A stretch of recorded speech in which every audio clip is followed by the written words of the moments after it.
Esta vez tenemos el privilegio, el honor de que esté con nosotros Mia Couto. Como les decimos, él ha ganado muchísimos premios de lenguas de lengua portuguesa, le acaban de dar el premio de la FIL de lenguas romances, pero entremos en materia. La familia de Mia Couto llega en los años 50, huyendo de la dictadura de Salazar en Portugal, y ahí se radican en Beira, que es donde nace Mia, y a los 12 años él empieza a escribir poesía. Esto es bien importante. Su padre fue un poeta importante y tiene una característica muy importante. Su padre le enseña a entender a los otros, a tratar de comprender al otro para entenderlo. Y entonces Mia se queda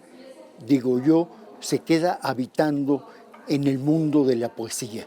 Y eso se nota absolutamente en todos sus textos. Si ustedes leen sus libros, maravillosos libros, van a encontrar siempre que la poesía está presente. Y eso es lo que Mia hace de trasladar. Su primer libro es de poesía y los demás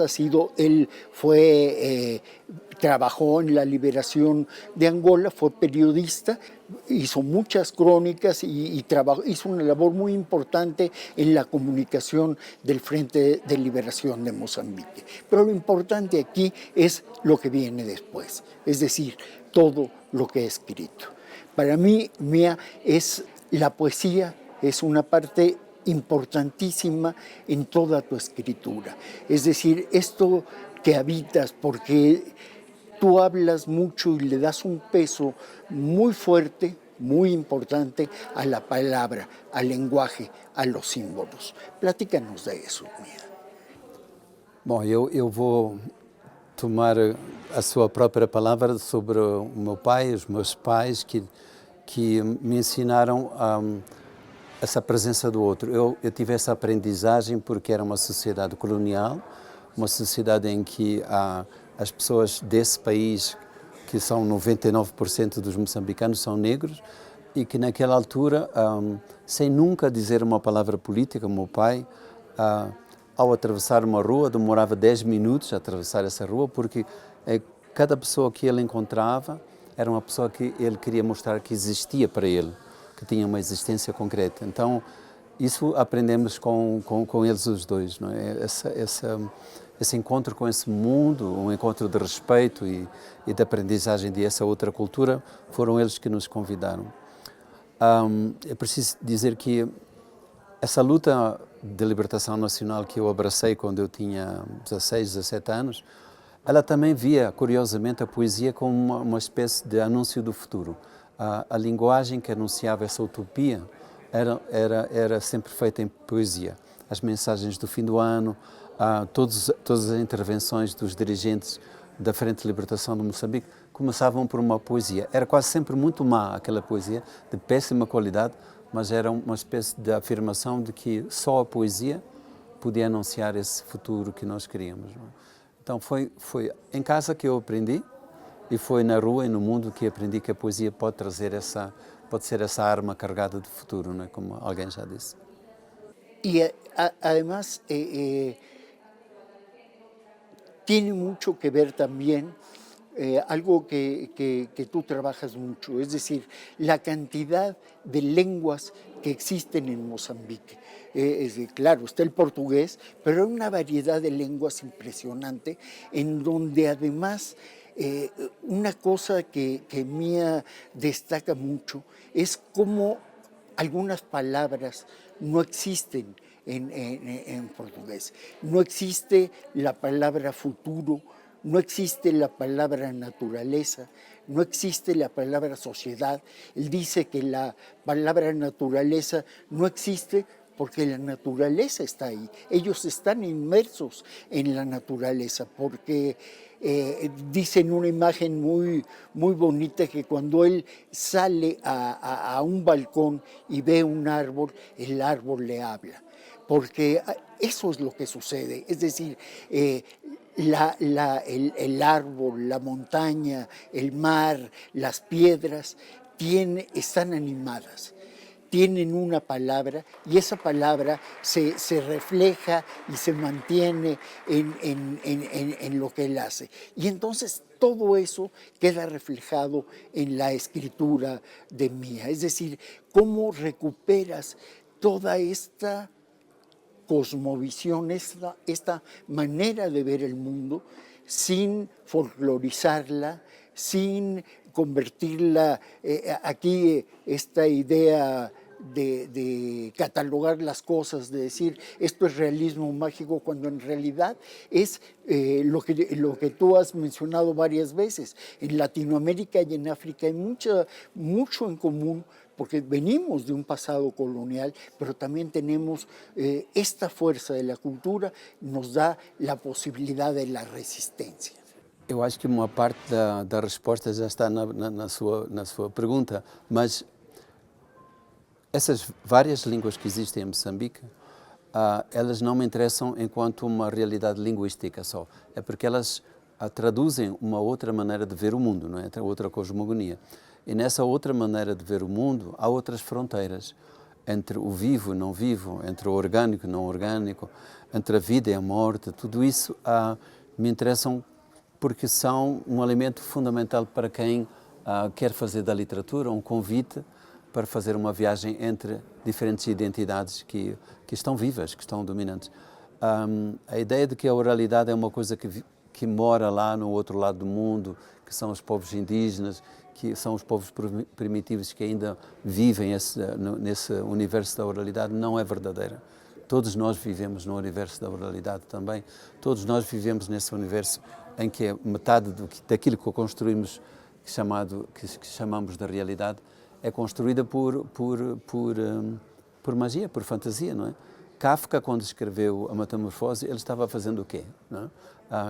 Então, a ideia é não ficar prisioneiro de uma única racionalidade, por muito que essa racionalidade seja dominante, seja hegemónica, não é?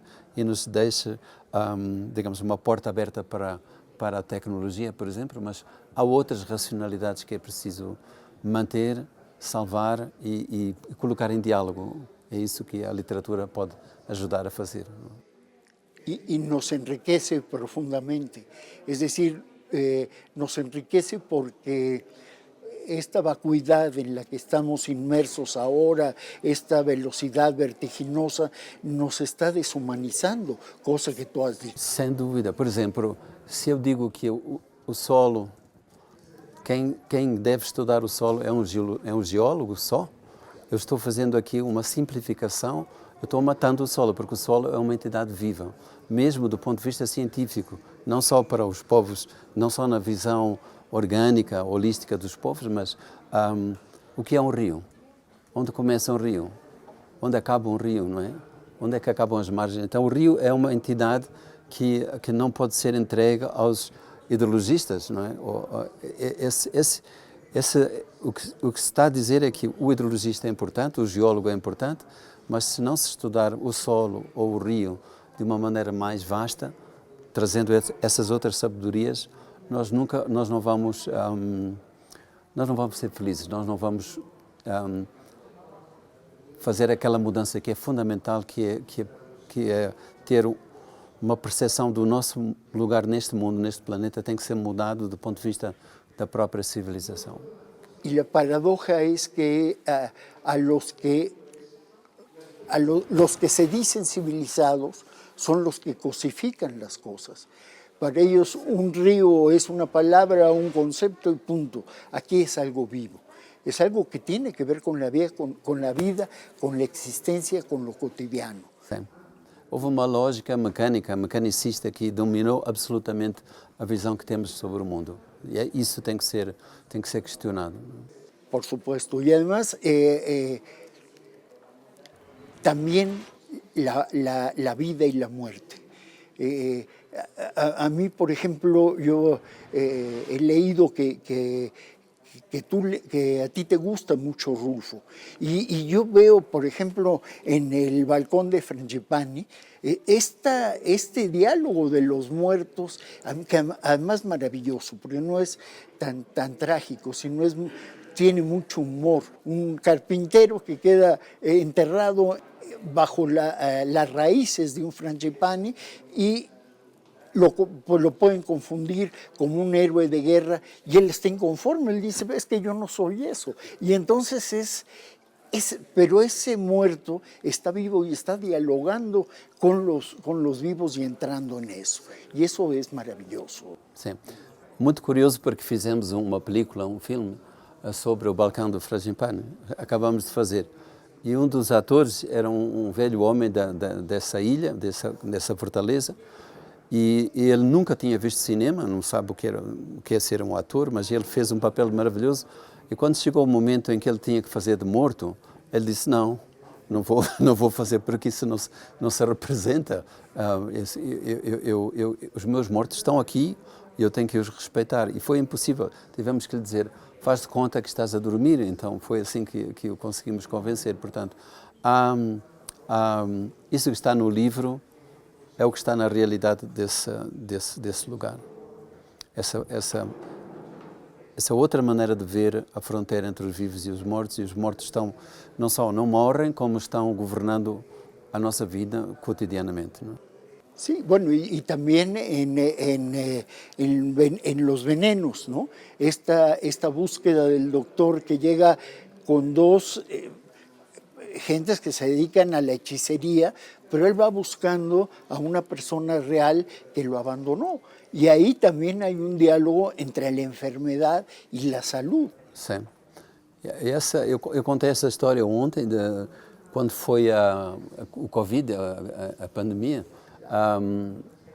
Eu estava no Ministério da Saúde quando chegou um grupo de curandeiros que disse, olha, nós não conhecemos essa criatura que vocês estão a chamar de vírus, os nossos antepassados não conhecem esta doença, mas quando vocês perceberem qual é a língua, o idioma que fala este vírus, nos ensinem, porque nós queremos falar com ele, queremos que haja este restabelecimento de uma harmonia, do entendimento, porque é isso que é a doença. A doença é a ruptura dessa ligação harmônica com o mundo. Não é a doença, não é como na visão dominante na Europa, nessa racionalidade europeia, que é a invasão de um estranho no nosso corpo, porque não há estranhos. Essa visão militar da defesa daquilo que é puro, na natureza humana nada é puro, infelizmente. O inimigo, não? Assim, do inimigo é que tem que ser combatido. E outra vez a paradoja, não? La ciencia nos plantea que los civilizados rompimos esta barrera y eso es lo que ocasionó esa enorme pandemia. Es decir, ¿quiénes son los civilizados? ¿Dónde está la sabiduría? ¿No? Pois.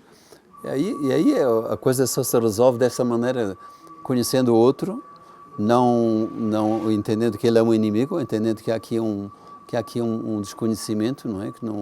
Que tem que ser resolvido, e percebendo que nós não somos os chefes desta orquestra, que é a vida. Os chefes desta orquestra são invisíveis, são as bactérias, os vírus, esses são os comandantes desta orquestra. Não é? Sí, y entre más, otra paradoja, entre más avanza la ciencia, por ejemplo, la física cuántica nos plantea cosas que muchos de los pueblos se planteaban desde antes. Es decir, esto que estamos atravesados en este momento por partículas muy pequeñas que no, es decir, creo que nos da la dimensión real de nuestro lugar en el mundo, que es un lugar pequeño y que tiene que ser un lugar de cordialidad e não de enemistade, de inimigos, não de combate, não de racionalidade. Temos medo de ser pequenos. Essa noção, essa referência à física quântica faz-me lembrar Niels Bohr, o prémio Nobel dinamarquês que estudou o átomo. Quando lhe pediram para ele definir o que era o átomo, ele disse só há uma maneira, é através da poesia. Então, porque essa dimensão não é pensável. Com esta nossa linguagem, com a maneira que temos de ver o mundo, ela não pode ser descrita. Não? Y se adelanta. Por ejemplo, en Los jardines que se bifurcan, Borges habla de esa simultaneidad en el tiempo, que es lo que plantea la física cuántica ahora. Y es la literatura, la poesía que está planteando. Mas é o que está no Juan Rulfo, no Pedro Páramo, como presente, passado e futuro se misturam, tudo isso, não é? Sim. Então acho que a literatura e a ciência estão muito mais próximas se elas são abertas, se é uma ciência, que a ciência que me interessa. Eu sou biólogo, sou cientista, mas a ciência que me interessa é essa que questiona essa verdade mecanicista das certezas que inabaláveis que a ciência tem. Interessa-me duvidar, interessa-me esse lado do mistério, não é? Que estar disponível a ter esse diálogo com aquilo que eu não sei que não vou perceber nunca. Y habría que decir que Mía estudió primero medicina y después biología. De hecho, él todavía se desempeña como biólogo. Es decir, para decir, no es un hombre ajeno a esa racionalidad científica. Aunque él dice una cosa, a mí me gusta ser biólogo porque eso me permite viajar y conocer otros pueblos y hablar con ellos. Y eso viene desde la enseñanza de tu padre, ¿no? El conocer esta otra parte. Sim, a primeira coisa que eu faço quando visito um pueblo, uma comunidade, é perguntar como é que se diz água, rio, aquilo que para nós parecem conceitos universais, e descobri que às vezes nessa palavra, com que essa coisa é nomeada, ela não é nomeada primeiro como uma coisa, mas como uma entidade, como uma força, não é? E às vezes não tem nome mesmo. Isso me interessa, isso que é intraduzível, como alguma coisa que denuncia que há um outro saber que é importante nós reconhecermos. Bueno, y está el me quiere, no me quiere, que a mí me parece que ese es un poema escrito en prosa y es hablar del amor y de un amor que ya está más allá incluso del deseo inmediato o de la belleza, y nos plantea otra vez, nos regresa al verdadero sentido del amor, ¿no? Sí. Bom, sim, eu não sei o que é o verdadeiro sentido do amor, mas o que o amor nos abre é essa possibilidade de encontrar todos os sentidos possíveis, e o que me interessa no amor é eu deixar de ter corpo e precisar do corpo do outro para eu ser, para eu existir, não é? Para ter essa ideia de que estou presente, não é? Então essa ideia de uma fusão existencial, né? De uma coisa que afinal é só esse encontro, sim.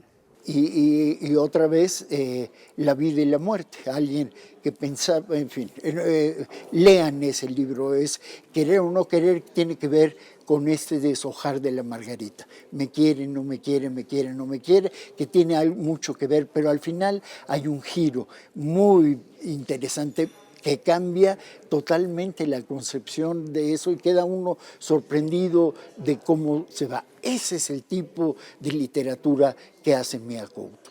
Una literatura donde además inventa muchas palabras. Por exemplo, a do título não é intraduzível. Em português, eu faço uma brincadeira, um jogo com mal me quer, bem me quer, que é o que se faz quando se tiram as pétalas da flor. E aqui a tradução em castelhano, em espanhol, não é possível. Não é possível em nenhuma outra língua do mundo, acho. Ese es otro reto con tus libros.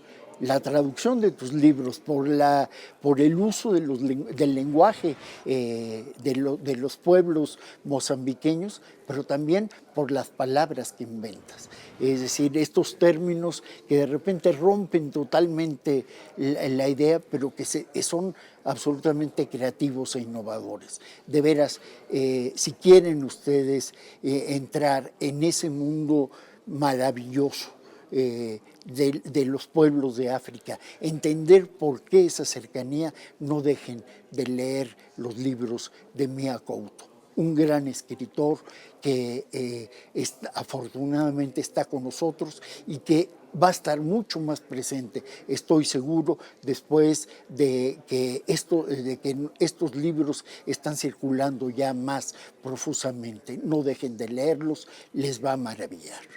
Muchas gracias, Mía, un honor. Gracias.